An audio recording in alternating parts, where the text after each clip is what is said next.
Welcome to our last panel. So today in this last panel, we are discussing innovation. Like when we talk about innovations, there's something I like about Zulu Network because their vision is to build an open future for developers and also users. It's two layers of it because for developers we have all the infrastructures and empowerments, and for the users actually more about mass adoptions. And now we have actually quite a few projects here, and then they're either focusing on infrastructures or the adaptation layer. So I was let's get started to introduce innovations conversations. So first of all, when you introduce yourself a little bit more. So first of all, I am Alphys. I'm from Panelists and Panelists. Panelists, we invest, we incubate, advise over 150 startups and podcasts. And Panelists is one of the media partners, and also we are, I think, one of the largest and top news outlets in Greater China in Web3. Yeah. So Zuki, why don't you start? Yes.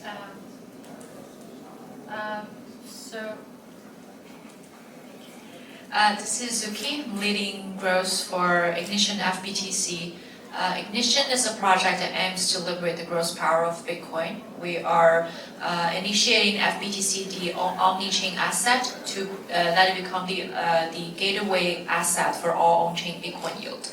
So Ignition, the project, is backed by early contributors like Mantle Ecosystem, and also Antalpha, who is the Bitcoin finance institution backed by Bitmain, one of the largest Bitcoin mining machine manufacturer company in the world.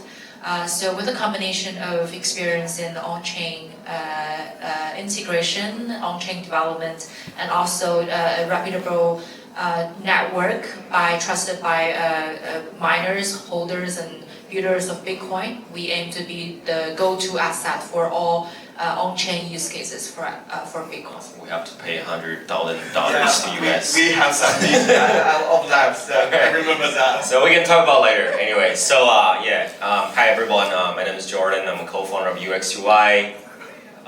We are, how should I start? We are starting with a multi-chain, MPZ-based multi-chain DEX aggregator.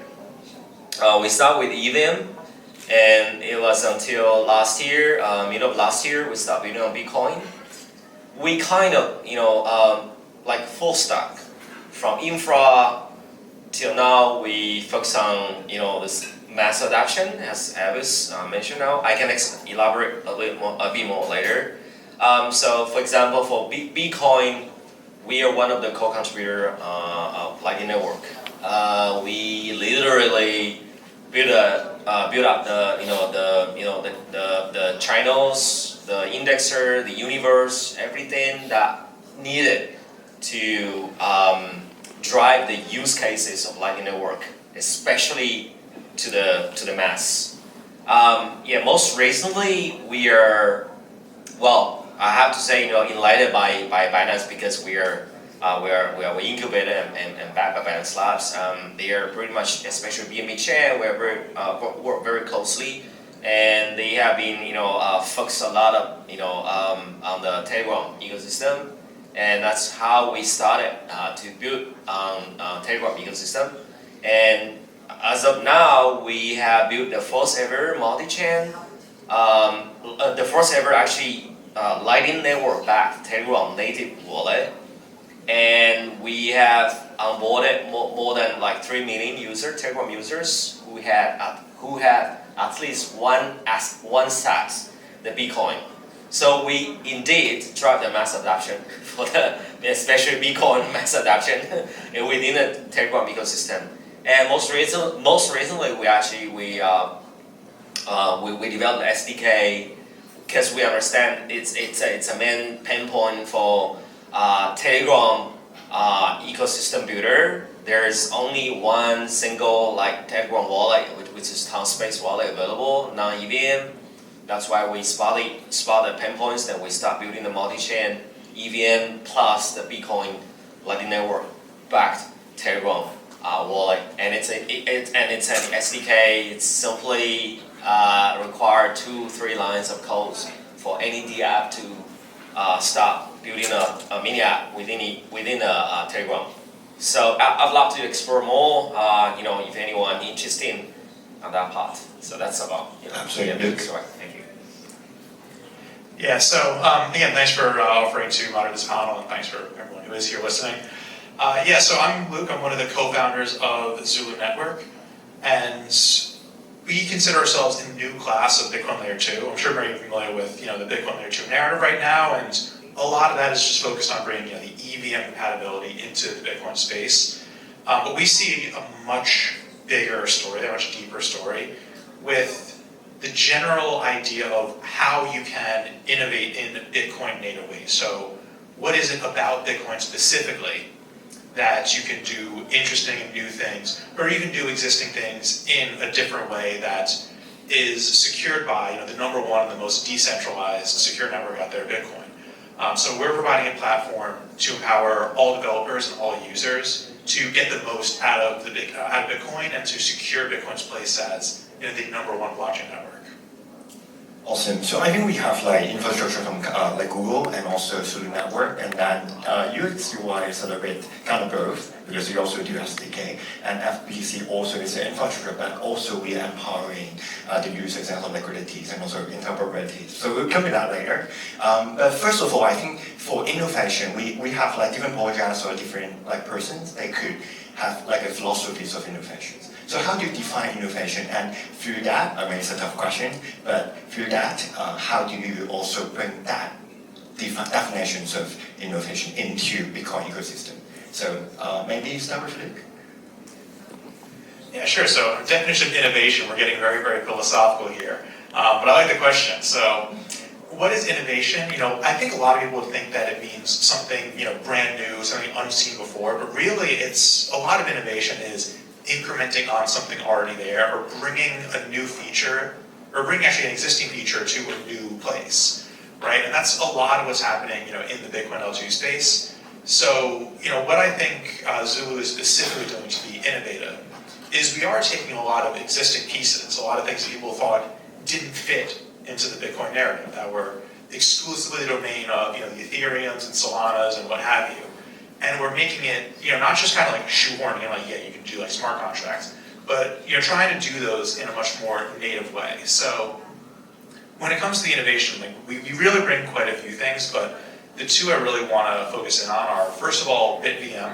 I'm sure many are familiar with this. It's described as a way to compute anything on Bitcoin, right? And at the moment, it's still very theoretical. There's a white paper out, and there's some code that's been deployed for it, but it's not in a fully developed format yet. But our team has been working very furiously to get this implemented and get that working so that we can actually verify proofs and actually perform programs using Bitcoin's existing architecture. No new upgrades, no hard forks, anything like that required.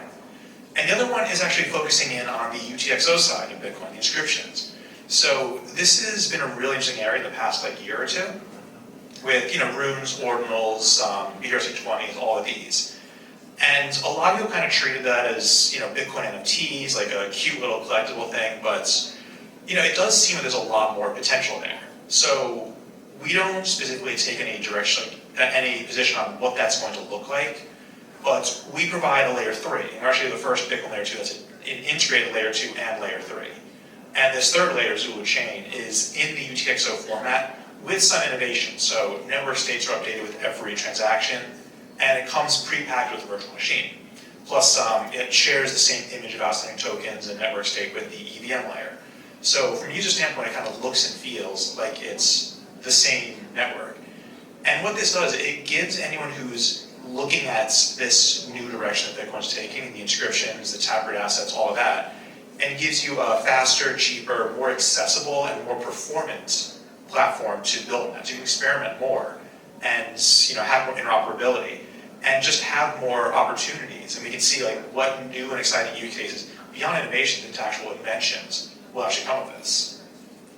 Quickly capture that one sentence, you don't take a direction or restrict a direction for how UTXO is moving forward, but rather you take a more empowering approach for the developers. So that's something I really appreciate, because if I could anyone could tell you that they could predict like what's the futures of like the Bitcoin economies, and they're relying on they're just sharing their podcasts. But that's where the infrastructure comes in place because it's also empowering. So Jordan, how's your real world like innovation? Yeah, well, Luke mentioned a lot of innovations. I think there are different kinds of definition about what kind of level of the innovation it is, right? For the past like 1 year or so, the ordinals, we are at 20, and we put UXUY position as a decentralized trading platform. We also build up the marketplace, for the rules, for the ordinals, but everyone can see that actually there's also a cycle, right? We do foresee there might be some kind of new, I will not call it narrative, but there will be new trend for the other kinds of ordinals on this kind of a asset innovation, we call it, in my view. And when I say the innovation, I will define it as more micro level, and especially from user experience level, and that's exactly what we have been focused on. For example, nobody ever thinking about onboarding a Telegram user who everyone is, but based on a demo, it's demographic. It's all about like tap to earn, right? click, then you earn some airdrops on some token. Nobody never expect that this kind of user can somehow someday they can have a Bitcoin. It's kind of a different world. And right now we try to be a bit more innovative to bridge these two different worlds together. So to allow this kind of Telegram users, to own the Bitcoin assets. And with that, we can also, starting from there, we can actually bridge more assets, build up more bridge actually from Bitcoin to EVM, even non-EVM. That's actually how we are doing right now. And that's how we look at when we say innovation from the user perspective. Right. Yeah, a very user-first approach, and also for mass adoptions. So kind of like tough one for you because like Google is, when we talk about innovations, like who can miss Google? But what's Google in Web3? Their Bitcoin more than any other people or any other assets. So we think we need to be very, very careful in the way that we innovate. So we choose to have this centralized wrapped solution backed by reputable parties instead of some other more decentralized bridging solutions or scaling solutions that probably have a long way to go to prove that they're secure. But the way we innovate ourselves is one, through increasing liquidity in all multi-chain and also in the central exchanges for people to easily swap between their native Bitcoin to on-chain FBTC or to other on-chain assets. And second is about DeFi integration. So we plan to open up all use cases, whether it's in DeFi, CDFi, or the recent Babylon staking, or some campaigns for the new projects for the Bitcoin holders actually can participate without a very risky fluctuation of the value of their assets. So that is the part that we go very actively for, and that is the angle that we are trying to innovate there. And in the long term, we still think, just like everybody's using stablecoins, USDT, USDC, they are a centralized solution. When we talk about innovations, especially in this market, everyone think about trustless decentralization. But we think it's been a very long time since blockchain industry has developed so far, but still the USDT, USDC, the centralized solutions are still the most widely used solutions, especially when it comes to assets. So we expect that although people are looking for innovative scaling solutions and in more centralized way and more innovative Bitcoin use scenarios, but I think the centralized wrapping solution for making native Bitcoin available on multi-chain will still exist even in the long term. And also because we are underlying asset, and we have this locked FBTC mechanism where we can transfer the underlying asset to our partner protocols in a co-managed way. We're able to work with almost all the Bitcoin ecosystem, all the protocols, all the use scenarios for Bitcoin. So I think yes or no, we take the innovative and the non-innovative way to suit the needs for different entities especially in the Bitcoin world. I think it's more. I think it's a question of prioritization. So whether or not we prioritize our security, obviously no one wants to lose their Bitcoin. Like, it's so good. So I think what I would like to ask more is like how you see the utilities of Bitcoin. Because like Bitcoin's utility, primary utility is not like really utility means, but to store the values, right? But when we say the native yield or like different protocol yields or like DeFi yield for Bitcoin, so why is it important from your point of view to really have that utilities and also what you just mentioned, the interoperabilities added to Bitcoin economy? Yes, so since the forced halving of Bitcoin, the revenue of miners actually decreased quite a bit. There are occasions where during the ordinals or runes hype, they have an incoming revenue source on trading, but in the general trend is still the income from mining has decreased. Also, there are a lot of service companies or financial institutions who want to provide alternative yield source for their clients holding a lot of Bitcoins on hand.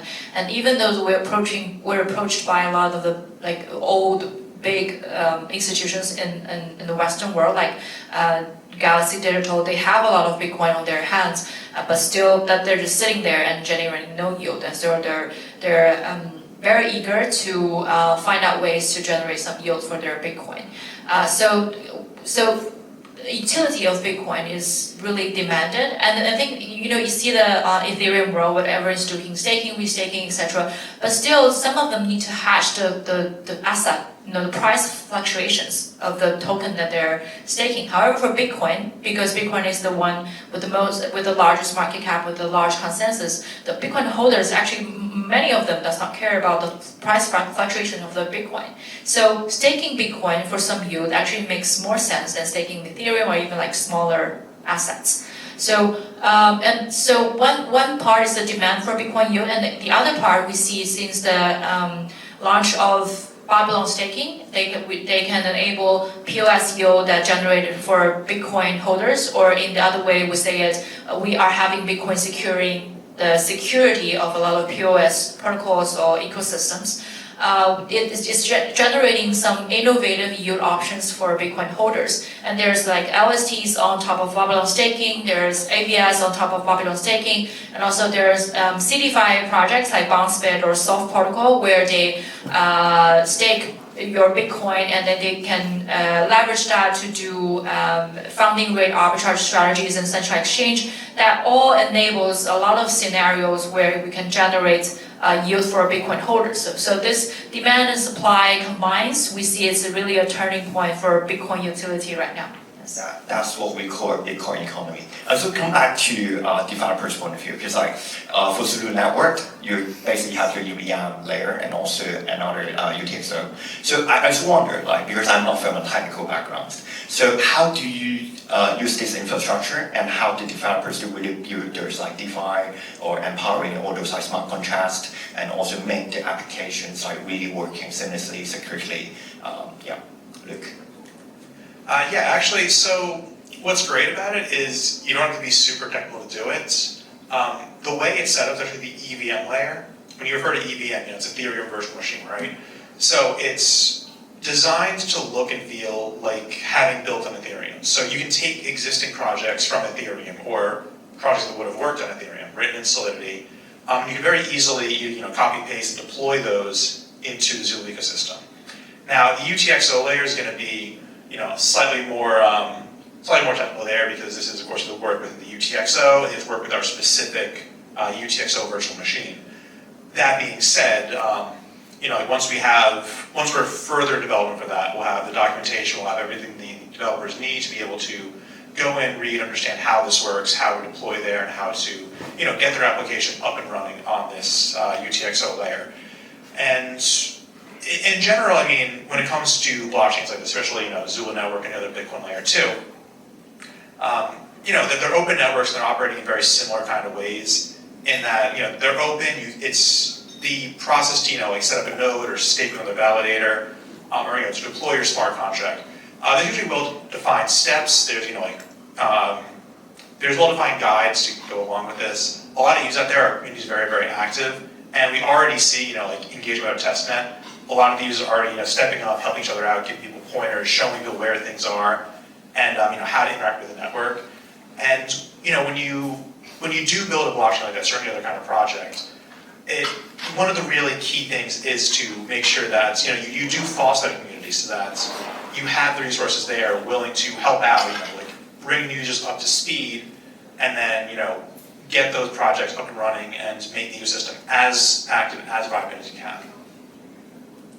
Awesome. I think it's also kind of related to how to attract users, because developers building something, and then for the users, they have to use it, right? And we find a way to do user acquisitions. So, Jordan, would you mind telling us more? Because I think you mentioned the Telegram wallet application. What's the behind this philosophy behind? Because you were saying you bring the Bitcoin economies into a very hot topics of Telegram wallet. Yeah, tell us more about it, your goal, what was your ambition for the next year, maybe? Sure. So first of all, the goal is 900 million users on Telegram. Each of them will hold at least one set of the Bitcoin. So think about it. Zuki just mentioned about, and everyone agreed that Bitcoin is the largest market cap, asset. In terms of all the digital assets and the largest consensus, largest holder, it will be the largest, larger than any other, digital assets, in the whole world. I will say that. In terms of how we drive, the path to the goal. In the beginning, actually, we start with very organic. We start with the Lightning Network backed wallet, and we distribute into our own community. We have about 100K users at that time.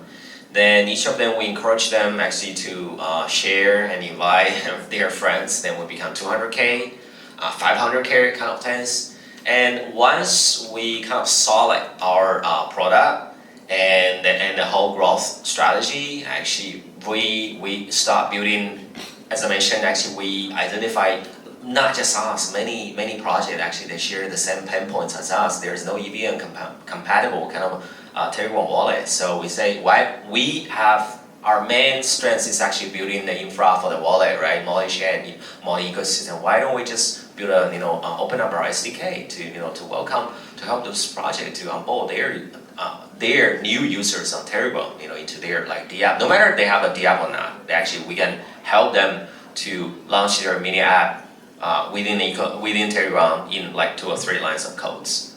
So from there, that's how we actually within I think less than 3 weeks, from close to 500,000 to almost 3 million users. And I think we identified the right pain points at the right timing, and from kind of macro, you see how those big exchanges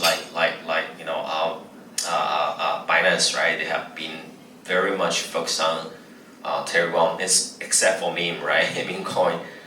Every single project that reached to 10 million level of user being listed on Binance right now, except for UXUY, another one. So you're talking about Notcoin, Catizen, Docs, every single project. So having pushed that, and there is the expectation from the user community say, hey, there be something worth mining into Telegram. That's how we drive the attention of the users and the projects to catch the attention from users for the growth. Thank you. Yeah, awesome. So Cal, one very good question for you. So we have DeFi layer, we have infrastructure layer, we have user layer, application layer. So as Google, I think you wouldn't define technologies as 6-7 blocks. That's at minimum an hour if you can value your transaction into that block. So it can be a bit painful to use at times, and we would definitely argue that this is restraining the growth, the adoption to some extent. So scaling solutions are a major step forward in that. But it's not going to be the only thing. If people wanted to use Bitcoin as a payment rails, I think Lightning probably would have taken care of that, and we haven't really seen that take off. So what I really think, what I think I want to see happen, and how this pertains to, the biggest pain point, is that in order to be, a retail asset, something that's used for daily transactions, working at a speed that accommodates your daily life, it needs to be more than just, like an execution layer on Bitcoin. It has to be a Bitcoin economy. It has to be a Bitcoin ecosystem that has developed verticals and all the different things you need, and all the different narratives and all the different applications, and is connected to every different area of your life. So it really is, like, I will say, it's a Herculean task, but we're very much well on our way there. We're seeing this really, especially in this cycle, start to flesh itself out. You're seeing a lot of things being built on Bitcoin that no one 5 years ago ever really thought possible. And it's taking that giant leap forward towards mass adoption that you're seeing much more, like retail and daily use case type applications being built and being brought to the Bitcoin network and being secured by Bitcoin's decentralized architecture. So seeing that, really come to fruition. Of course, like what we're doing at Zulu Network and the project we're working with are, dedicated towards this goal. So that's what I really want to see in the next couple of years in, bringing Bitcoin to that end state. Awesome. Zuki, biggest pain point and innovation would like to see potentially solving this? Yes, I think for Bitcoin, the yield options for the Bitcoin holders in that side is still very limited. We see big innovation brought by Babylon, but we think there will be much interesting, innovative, and hopefully very much like higher yield for Bitcoin holders, for more either the large holders or small retail users to come in and to hold Bitcoin for the yield. Not from Google. Yeah, but I mean, sometimes like communications and cooperation could be itself as an innovation, because we don't talk with like Google or like Google Advisory, or sometimes like the experience from like more traditional or like the technological giant that they will have. Yeah, and lastly, Jordan. I would say, from a holder perspective, I would say the pain point comes from Bitcoin being a store of value to a transfer of value. And from builder perspective, my pain point is, my Google Cloud billing is too high. So, yeah, that's all. Awesome. I do have one point, because I think most of people, when they use like blockchain, use Ethereum, use Bitcoin, like Bitcoin layer, most of the time they will think that it's like a bot, because they have to like pay gas free or like so super slow for the confirmation. But I would say for me, innovation is to introduce like these are features, not like bots or like, because I think these are different characteristics. If we're looking for like an entire very similar or identical solutions from Web2, then what's the point with Web3? So that's I think what we're working towards, like Bitcoin economies or like innovations in blockchain. Yeah. So thank you so much for the guests, and thank you so much for the audience. Thank you. Thanks, Evis. Thank you.